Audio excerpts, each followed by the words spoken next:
ein Volk, ein Reich, ein Wille und eine schönere deutsche Zukunft. In Germany, too, the new mass media were part of the national myth-making machine. Joseph Goebbels, as Hitler's Minister of Enlightenment and Propaganda, controlled the printed press and exploited the power of pictures and sound. Nicht der Staat hat uns geschaffen, sondern wir. At Goebbels' direction, the government put loudspeakers in the streets and made cheap radios available to every shop, school, and home.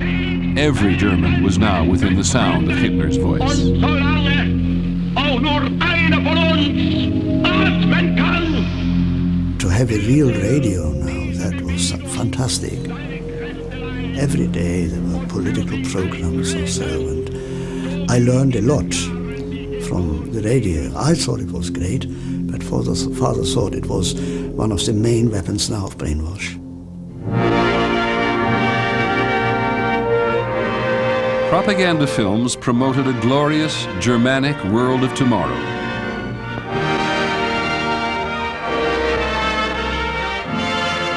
We were told that we were the top nation on earth. We were the chosen people. We were the Herrenrasse, as we called it, the master race.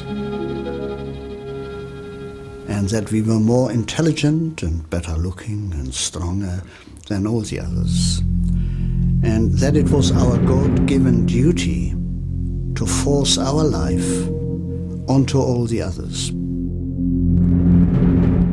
To glorify the master race on film, Hitler's choice was Germany's preeminent filmmaker Fritz Lang. Lang, sensing the time when one could say no to the Führer had passed, left for Paris. The powerful film propaganda post would go to Hitler's second choice, director Leni Riefenstahl.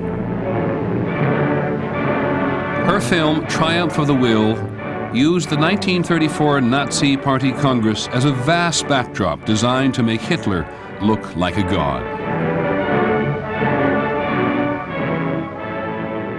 Military music was played and he marched down the center aisle, flanked by heaven knows how many gorgeously uniformed creatures.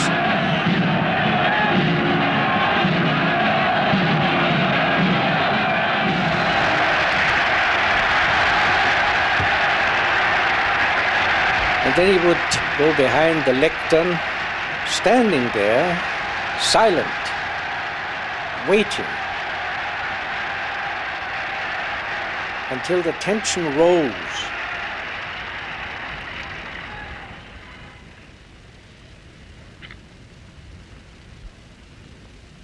And then he would start. Der 6. Parteitag der Bewegung geht zu Ende.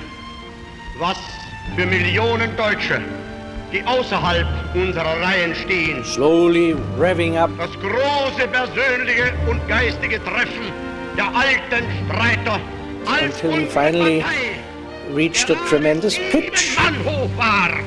Jede Führung zu behalten, wahrzunehmen und nicht mehr abzugeben.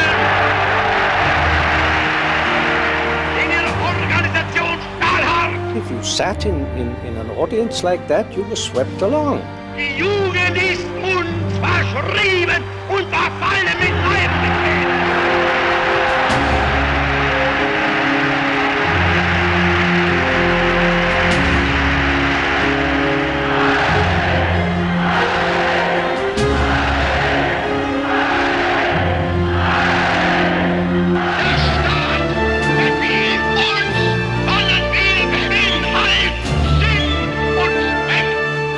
Never before had mass communication been more effective. Never before had it been used with more sinister intent.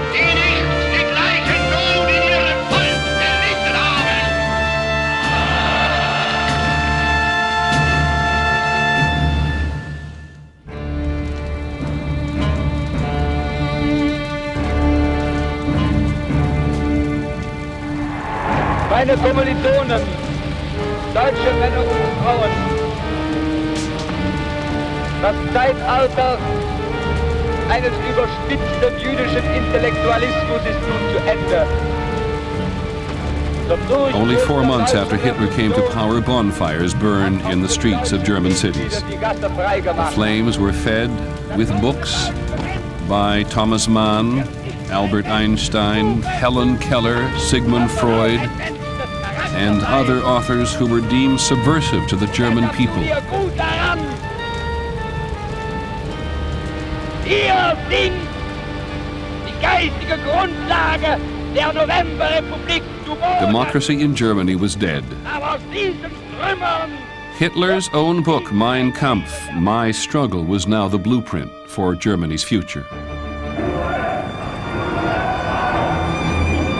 In the new Germany, Nazi party thugs, the paramilitary brown shirts, would patrol the streets to root out and arrest anyone who stood in Hitler's way. Thousands of political opponents were sent to hundreds of concentration camps. The first was near the German village of Dachau. Everyone knew that you could be sent to such a camp without due process of law. We had a verse that was widely recited: Lieber Gott, mach mich stumm, dass ich nicht nach Dachau komm. Dear God, strike me dumb so that I won't be sent to Dachau. In the new Germany, everyone was classified by race. In the new Germany, only those who Hitler considered perfect, the purest members of the Aryan race, were welcome.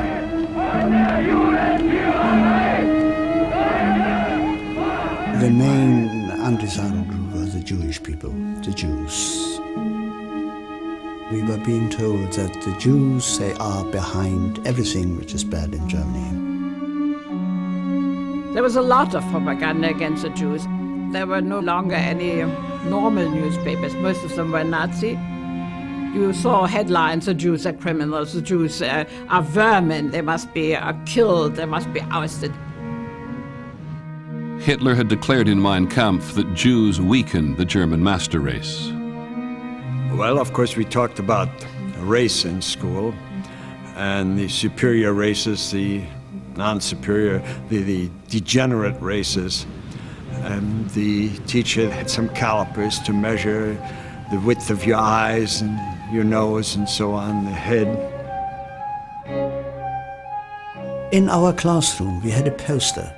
The head shapes from the sides. The Aryans, of course, they looked good from the sides, they looked good from the front. They were blonde and they were blue-eyed.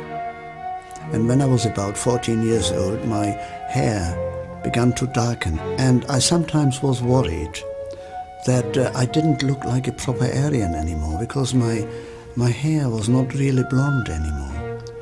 And also, my nose is a little bit hooked, as you might probably see. I sometimes then looked in the mirror, I had another mirror here, and I was frightened that somebody should think that I had some Jewish connections. 2 years after they came to power, they came out with the Nuremberg racial laws, which separated the Jews from the German people. We were not allowed to go swimming with the other children, we were not allowed to play with the other children, we were not allowed to go on excursions with the other children, and so on. Jews were stripped of their citizenship. Their businesses boycotted. They were forbidden to marry or have sexual relations with Aryans. Any trace of Jewish ancestry meant immediate banishment from all civil service jobs. I was classified a quarter Jew, a Mongol of the second degree. I was dismissed from the public service. All I had achieved through examinations, through studying and other efforts to establish myself in life, all that was by a stroke of the pen cut off.